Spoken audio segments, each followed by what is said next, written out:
Hello, everyone. Welcome back. My name is Hardeep, and we are working on CKA certification course. Today, I'm recording the last session on this one. So, course is 100% complete. We are looking at storage, which covers about 10% of the CKA exam. So, if you go on this website, the GitHub, search for the Kubernetes show, and you'll see my repos there, and go in the Kubernetes section, go to CKA, and this is where you'll see all the videos. So today we are going to cover storage. We'll talk about implementing dynamic storage allocation or dynamic volume allocation, different type of volumes, different type of storage, and why it is important, right? We'll talk about all this during the exam. There are certain sections where you really need to showcase your mastery on storage. One could be, during the exam they could ask you to mount a config map as a volume, or they could say you create a secret, mount that secret in particular namespace in particular cluster. It should be available at so and so location, right? So that could be another one. Or they could simply say create a volume of, let's say 1 GB, and that volume should be available in such and such deployment, right? In my previous videos also I mentioned main difficulty that people face when they are in the exam setting is all the documentation that we have available from kubernetes.io. It is mostly showing the pod specifications versus a deployment specification. Question in exam are for deployment specification. They will mostly not ask you to do things in a pod style, right? So what we are going to cover during this today, we'll cover, create and inspect storage class. What is a storage class? We'll talk about PVs, persistent volumes. PV is short form of persistent volume. PVC is persistent volume claim, and we'll talk a bit about why we needed persistent volume claim and why not simply go and create uh, storage volumes. But before we get started, uh, let's think about how it used to happen pre-Kubernetes era, right? The old times, people used to have different functions within the organization. So let's say you are a developer, you are working for company X or XYZ. Let's not say X. X is a company, real company. So let's say company XYZ, you are working for that as a developer. You need to run a application, and that application need to scale. Right now, the challenges that you have is that application need to store some data somewhere. That data should be persistent. When I say persistent, means just in case something happens to that application or the VM where that application is hosted, you should not lose your data, right? That is one of the requirements for a resilient infrastructure, right? So now we have requirements defined that you need to run your application. It should have persistent volume. Before you could do this, you will have to go to a storage administrator in your company, right? XYZ company, the fictitious company we are talking about. You used to, in old times, you used to submit a request and they'll review, they'll say, okay, I can give you, let's say, 1 GB of storage, right? Then you also need to specify what type of storage you want, what speed of that storage should be, right? All those things. It could be, storage on spinning disks, it could be on SATA disks, it could be on SSDs, right? It could be NFS volume, right? All those details you need to provide to your uh, storage admin, right? Then they will work with the uh, if if we talk about physical systems within data centers, right, how it used to be so slow. So let's assume it was a physical data center machine where you wanted to run that particular VM. Somebody in data center will work with the storage administrator. They will go identify the ports. They'll run the fiber cables, connect the cables, or if it is NFS, they'll run maybe network cable, right? So too many people are involved. And then if it is maybe NFS, there is a good possibility there will be network switches. Somebody will be from network side might be involved. uh, Too many dependencies, right? Kubernetes solves all these problems by kind of giving control in the hands of developers, right? But storage was again a tough nut to crack because you needed somebody to go and provision things for you. That's where this dynamic storage provisioning comes into place, right? Now, before we could do provisioning, we need to define a storage class, right? That is where it comes. Storage class is, think of it as profiles. One profile could be for SSD storage, another profile could be for spinning disks, right? The old disks that are very cheap now and people really don't use it. Could another profile could be NVMe storage, really fast storage that is available. Another could be your NFS type of storage, right? This is what is called a profile, or it is called a storage class. This is what defines what type of storage you will get when you request storage from your so-called storage profile or storage class, right? So it is defining some of the properties of the storage, right? So who does this? A cluster admin defines it. You could control access to almost everything within your cluster. Unless somebody has a role who could define storage classes, they will not be able to, right? So RBAC definitely can help you control these things. But let's say you are doing it in your test environment. As a, if you have admin access, as a admin you could go and create a storage class, right? Storage class is, in, if we try to kind of put it in the same way like in old times I was giving you example about, right? You are going and telling your storage admin that I need storage of this particular type, and these should be the performance characteristics of that storage, right? So what it does, it is assume it as provisioning the underlying infrastructure for you. That's it. It doesn't do anything. You are not getting storage yet. You are preparing for underlying storage infrastructure, right? So that is why it is called a provisioners, right? So there are provisioners that come and talk to the storage class, and that's how you get storage provisioned. Then there are CSI, uh, container storage interface drivers. For example, for EKS, we have a AWS CSI driver for storage, right? Similarly, Azure has its own, and all other cloud service provider have their own CSI drivers. What these CSI drivers do, they know how to go and talk to cloud service provider infrastructure, what API calls to make, to ensure you are able to receive the storage of a particular performance type for your infrastructure, right? I have given some kind of terms and details. What is provisioner? It's a plugin which actually creates the storage volume, right? CSI driver, like I was saying. In this example, I'm using something called no provisioner.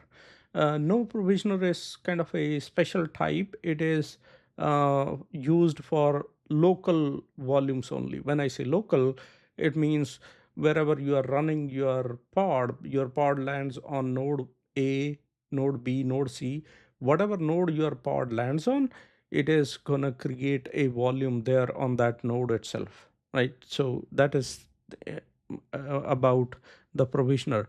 The provisioner could be AWS side provisioner, right? Your CSI, like I was saying, right? It could be something like no provisioner or local, right? Reclaim policy.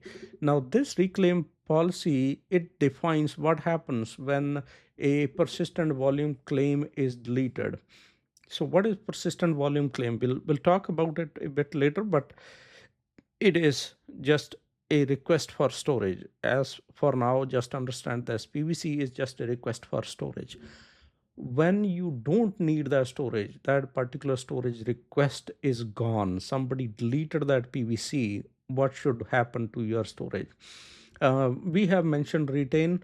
Most of the folks like to use this because they don't want to get rid of the data itself if PVC is deleted.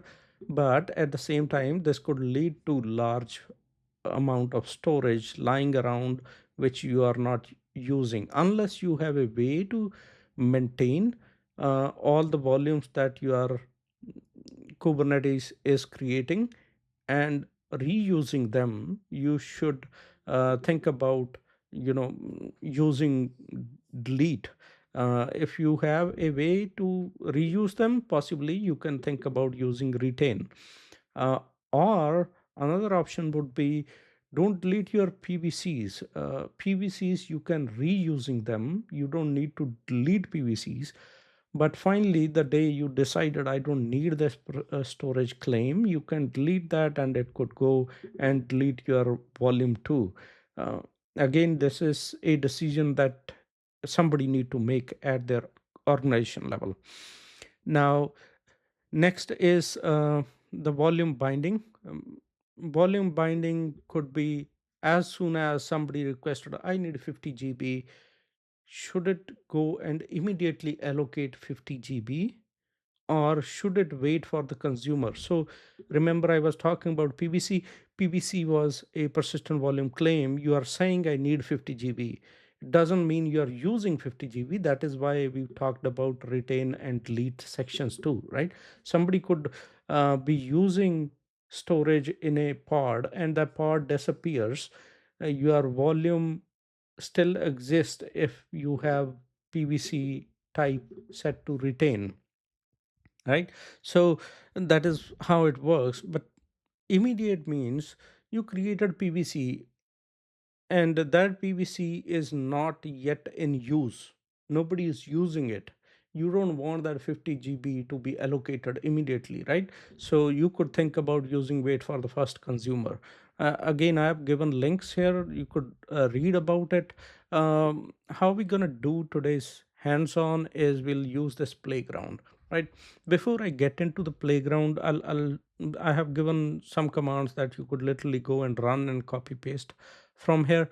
But before I do that, I want to talk about persistent volume, what it is, right? This is the real thing that you actually go and request your storage admin. Remember the old time when you needed storage, used to go to admin. In this case, you're not going to admin, you are creating a YAML file, and that YAML file gets sent to your API control plane, and control plane looks at storage class, and that is how it is going to provision your volume. So how does it look at storage class? Right here. You see this storage class name, standard retain. And if I scroll up here, I am creating a class named standard retain, right? So standard retain is the storage class used with this. So let's take a look at it and let's see if we can maybe play with it for a bit. Oh, I know Safari is not supported. It's all right. Okay, let's check if we have any storage class defined, and let's see. So this is by default from this Killer Coda website. They have one storage class defined. But what if I want to create my storage class, right? So let me create a file and copy paste this. And now if we do apply, kubectl apply, you can see it created something, and that is the retain class, right? Again, it says retain, wait for the consumer. The default one is delete. You can see there is something listed here as default. So get storage class, let's Another thing, you don't need to write storage class. You could do SC. SC is short for form for storage class. K describe SC, and you can see both the storage classes here. Right? This is provisioner for Rancher. By default, they have deployed from Killer Coda website, and this is what I created. Right? Anyway, so this shows that, and now let's go and request for a volume. Right? So let's, so that I can copy paste, I'll create it with this name and copy paste. And you see what I'm asking. I'm asking it to create a persistent volume, give it this name. It should be of 1 GB. It should be a file system, read write once. Now there are three types. One is read write once, read write many, and there is read only many. So you could have RWO, RWX, or ROX or RWX. And then there are reclaim policies, right? Retain and delete, something similar that we saw. Okay, so let's do k apply hyphen f. But before I do that, k get pv, there is no pv, k apply hyphen f PV, K get PV, you can see it says capacity of 1 GB RWO access mode, right? RWO is read write once, which is what we requested here. If we do read only many, it means this volume could be mounted on many nodes, but it'll be read only by many nodes. Okay, read write once means only one node can mount it, single node can mount it. Read write many means it'll be mounted on multiple nodes, and they all could basically do read write. Now there are consequences behind this. What Which access mode should you choose? It depends on the kind of file system or storage type that you have. Most of the cases, if you are using, let's say, GP3 files, sorry, the ext3 file system, right? That doesn't support read write many by default, because every node that is accessing that particular mount point, it should have some sort of locking mechanism. NFS does provide something similar where you could do read write many. So understanding how locking will work, imagine I run a pod on node A, and then there is pod on node B. Node A is also writing to the same file, node B is also writing to the same file. Which one will be saved? If they are trying to modify the same blocks on the file system, which one will be updated, right? How do we handle locking and conflicts and all that, right? So that is very advanced topic, out of the scope of this one, but still you need to understand that before you could actually select the access mode criteria. During the exam, they'll tell you what type you need to use, then possibly they'll tell you this as well, but otherwise you could literally copy paste from for example, this persistent volume, and copy paste it from there and use it, right? So what we see is claim is retain, status is available, and storage class is standard retain, right? The one we created here, you can see here it says created, right? And with that, we are done with a PV. But if we see here PVC, so K get PVC, there is no PVC. If we do PV, there is a PV. There is no PVC because there is no claim. Then we have storage class, right? We have storage class, we have a PV, but there is no storage claim. Next one is persistent volume claim. Remember the problem I talked about, right? You have a developer, you have a storage admin, both need to coordinate, then things get provisioned. How about we want to make things dynamic, right? So if we want to do that, then we'll have to use something like this, persistent volume claim, right? So to control, the control plane binds the PVC that to that PV and keep the relationship until claim is released. So what you are saying is, a user goes and says, I need X amount of storage, and it goes and tells it to a particular storage class. Once that storage class is matched, it creates the PV for you. You don't need to do this yourself. So this thing disappears from your use case. In real world, you don't go and create persistent volumes yourself. You will not be doing this. What instead you'll be doing is something like this. Okay, you'll be creating PVs and you'll be using those PVs. Let's try creating it and see how it works. Vi, and let's copy paste and k apply PVC and k get PVC. If you see earlier when we said PVC, it says there is no such resource, right? Now if we say PVC, it says status pending. It is of this type of storage class. It doesn't say anything about attributes, and it says about 2 seconds ago we requested. Why it is in pending state? There is a reason, that is wait for consumer, which is coming from your storage class, right? That is one thing.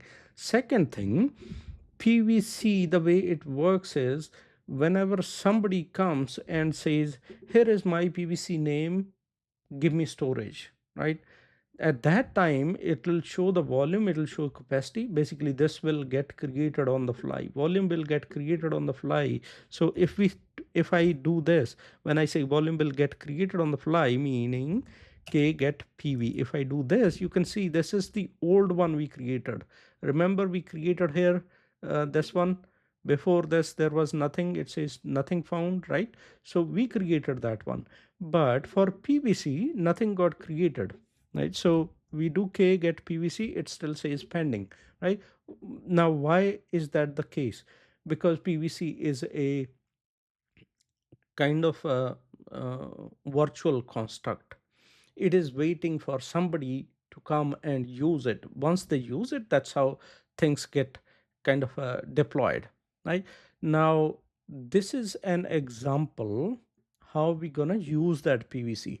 You can see it's a pod. I gave it a name. It runs one container which is running busybox 1.36. It is writing basically inside a file and then sleeps for 36, right? It is using volume mount. This is the section. This section is how we use volumes and mount them inside containers. So how does it work? We are saying we have a volume name is data. This is the name I am choosing to use it for. Okay, this is something I am making up on the fly. Now this data is how it is kind of getting created. It is using something called persistent volume claim, and name of the claim is this PVC1G.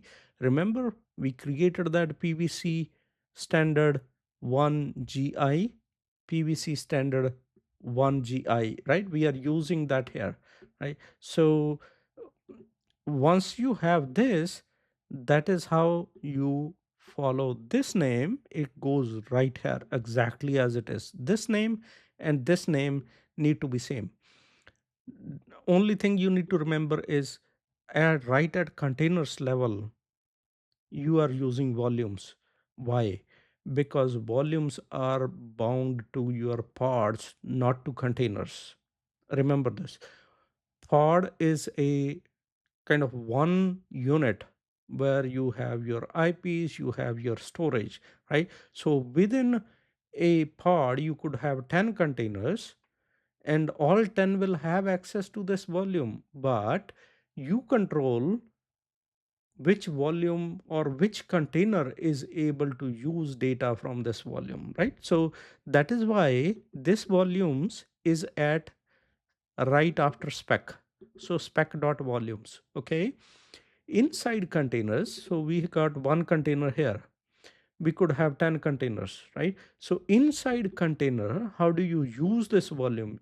You are referencing this volume's name with volume mounts. You are getting data here. then you are saying where to mount it, right? So that's the idea. Let's see if it works. I just wrote it, and let's see if it works. All right, paste. So k apply hyphen f or busybox k get pv, and you see something different? No. Let's see, pvc, hold on, pvc, persistent volume claim. You can see pvc. You can see there is a difference. Standard GI bound host path 1 GI retain, right? How did this work? Host path 1, because it found there was a volume lying there that it could reuse. Remember, we created a volume here, host path 1, right? And it was showing available, right? Now what it shows? Bound. And where it is bound? It is bound to this claim. Okay, earlier it was not showing any claim. You see here, no claim is shown, and it was showing available. Now it, if we do pv, it says it is bound. It is bound to this claim, and it is giving some details. So if we see pvc, difference between pvc before and now.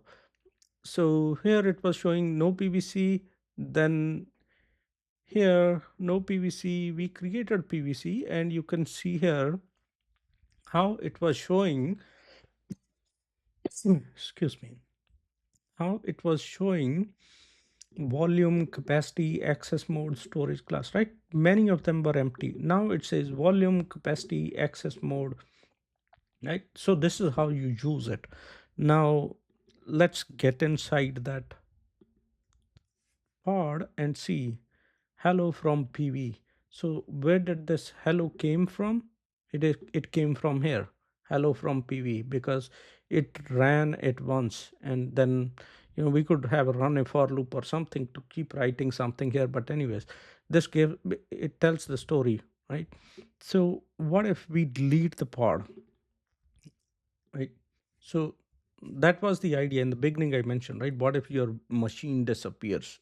Assume this pod is your machine, right? Now what if that thing disappears, right? So during the exam, when you are running this, there is a option to kind of forcefully delete it and use options, like I think there is a timeout or wait, and with those you can get rid of things pretty quickly rather than kind of waiting the way it is waiting right now, right? So what happens to our pvs now? K get pvc, it says there is a still a standard retain read write, and it says it is still bound. If we do pv also says retain bound where it is bound. So our data was not deleted because we mentioned to retain, right? So k get po, there is no pod, but our data is not deleted, right? If we recreate the pod, if I rerun this, right, now there is only one line as of now inside that file, hello from pv. If I rerun it, we should have two lines. Okay, so let's see, k apply hyphen f and pod. Okay, so pod get created, k get po, it is running. So if I do execute, get inside the pod and look at that file, now it should have two lines. Why there are two lines?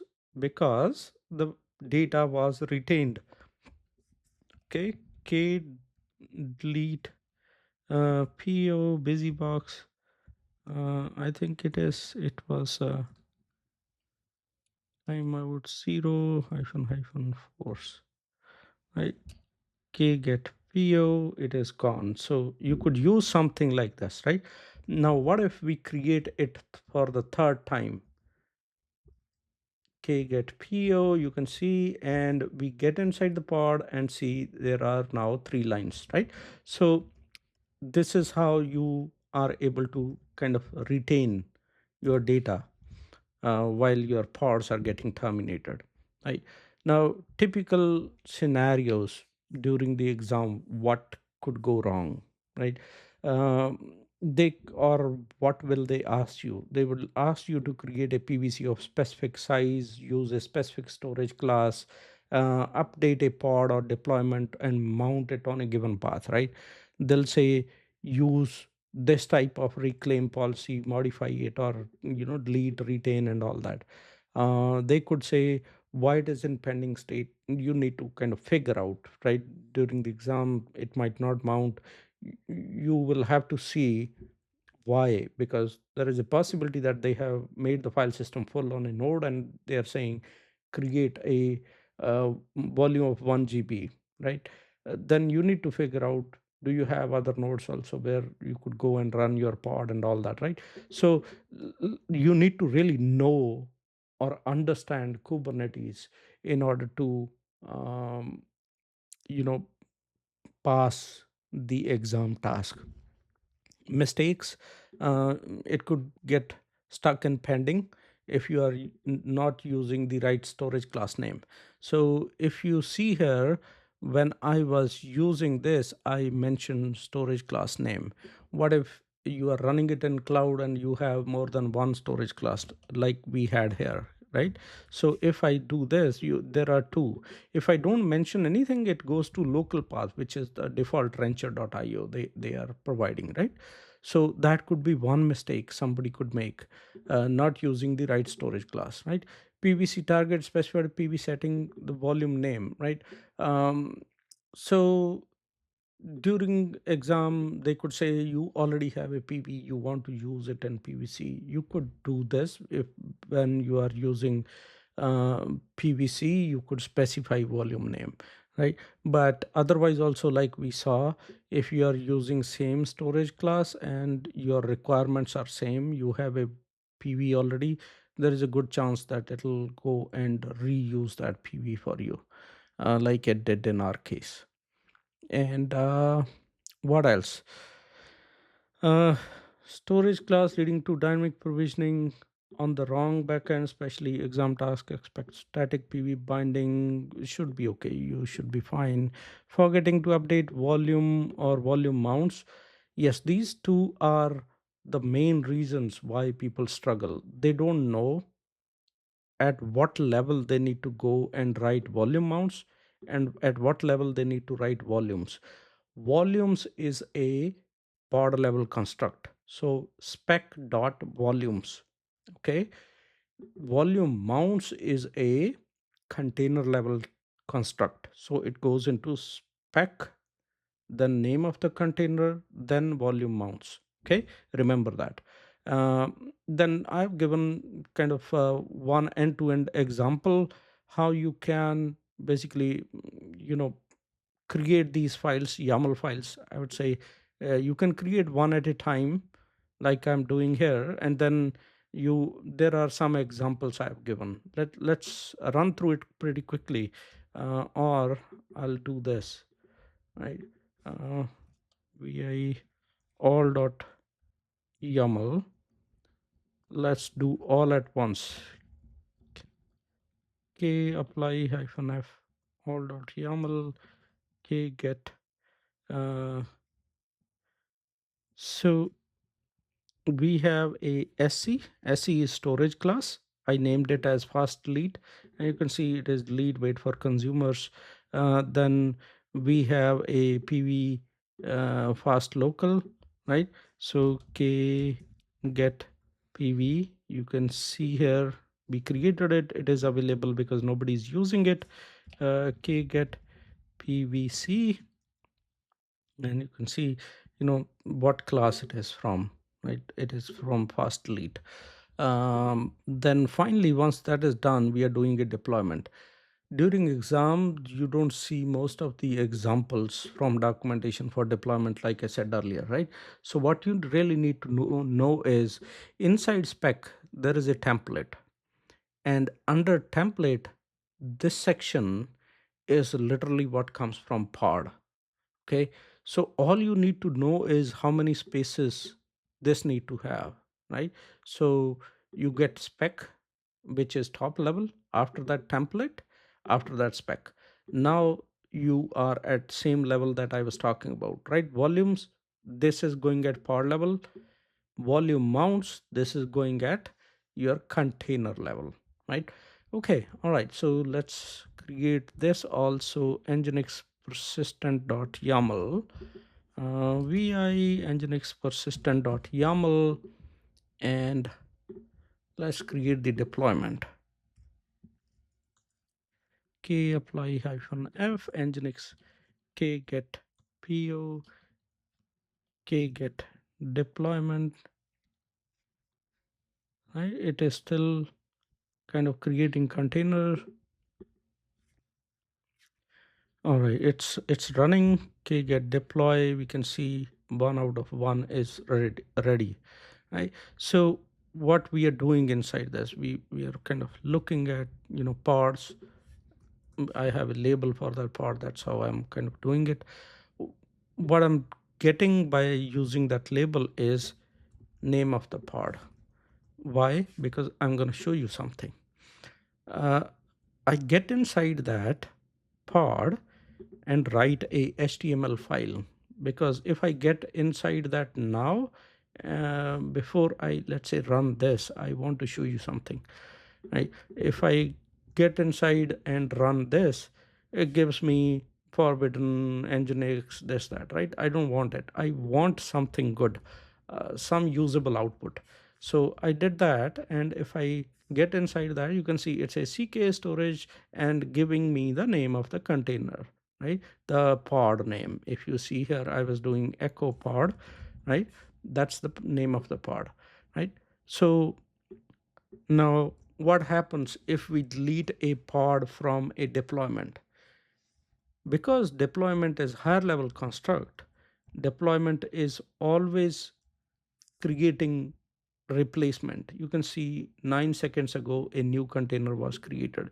What we deleted was lhvnd, right? It created 6hwlx, something new it created, right? So now let's run few more commands. This new command is kind of copying the name of the new pod inside it, and we're going to run the same command again. Idea is to confirm that our data is getting persisted. Even if pods get deleted, our data is persistent. You can see this came from the previous pod, this came from the new pod. So what if we delete this new pod too, right? So I deleted the new pod, and let's see k get pods, and there is another pod that got created, right? Let's add that name or update the variable.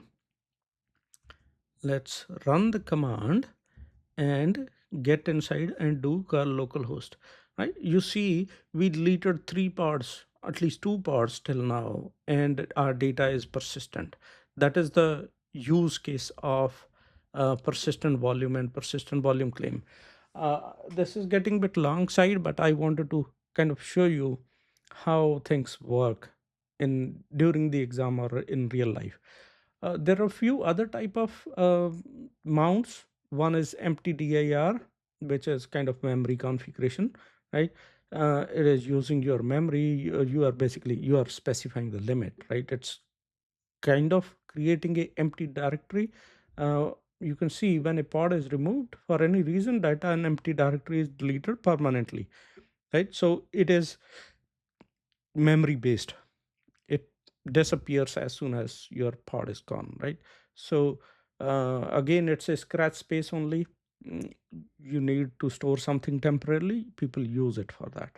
Okay, another is config map. In the beginning I mentioned that they might ask you to kind of mount a particular config map inside the pod, right? How do you mount it? So you say volume name, and after that you're using the config map name. What is the name of the config map? Maybe log config. Inside that log config there is a item named uh, log level, then you have value of it, right? So this is an example. For example, if you're running mysql, you could be storing entire config file for mysql inside your config map, right? So when you need to run that MySQL inside a pod or inside a deployment, yeah, this is how you will use config map to kind of mount it on a particular location. Okay, this is the use of config map example. There is a host path. It is not a kind of recommended way of using it. We recommend doing persistent volume, but still, it is possible to mount a directory from your underlying node. When I say node, it means machine where your pod is running. Okay, so that is possible. I've given one example here how you can do it. Basically, this thing changes. It says host path. Here it said config map. Right here it said empty dir. Only thing is after volume what you're using. Right. Another thing you can remember is k explain, let's say deployment dot spec dot volumes. hmm? Spec, okay, spec dot, oh, dot template dot vol template, oh, again spec dot vol, what am I doing? Okay, volumes.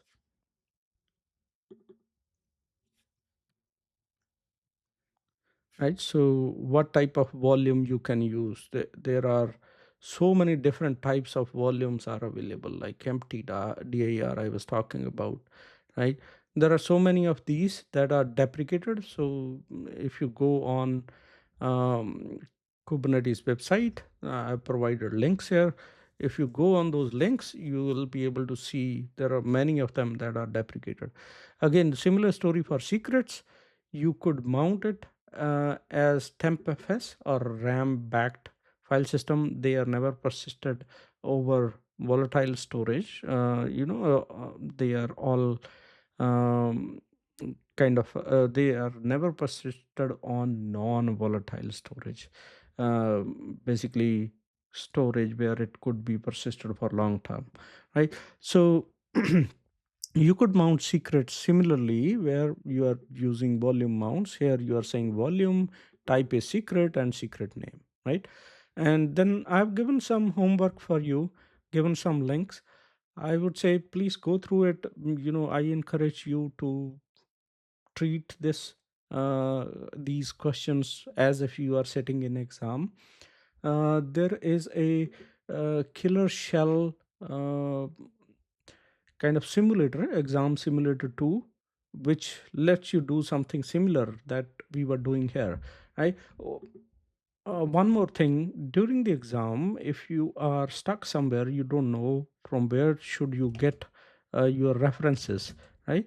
You can always look at uh, existing namespaces, right? Let's say cube uh, system, right? Let's say cube system. You have cube system. Inside that there is calco running or core DNS running or control HCD control plane. Let's say core DNS. Let's look at that, right? KNPO cube system this hyphen o YAML, and you can possibly see it will have some volumes. You can see volumes config map. You don't need to remember all this.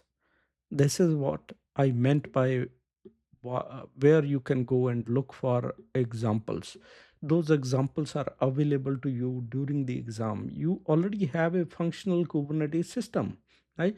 Why not look at existing running deployments and copy things from there? That way you don't need to remember it. Like I'm looking at pod. but during the exam they ask for deployment, right? K get, let's say, deploy, right?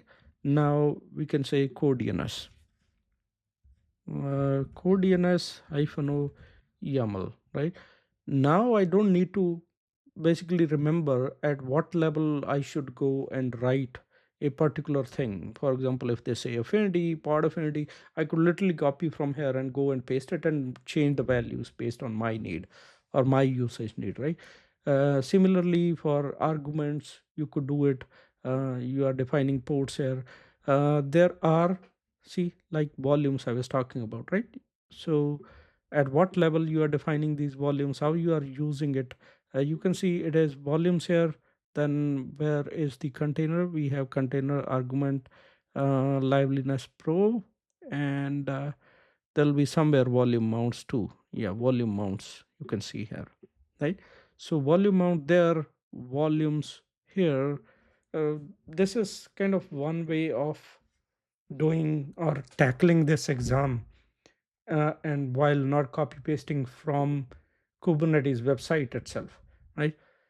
Okay, with that, I will stop recording. And this was the last chapter in this, and this course is complete. If somebody want to follow it end to end, I would encourage them to go through it. And if there are questions, either comment on my video or connect to me on LinkedIn, and I can do one-on-one discussions, guide you from there, possibly record another video if there is enough content or enough interest by the community.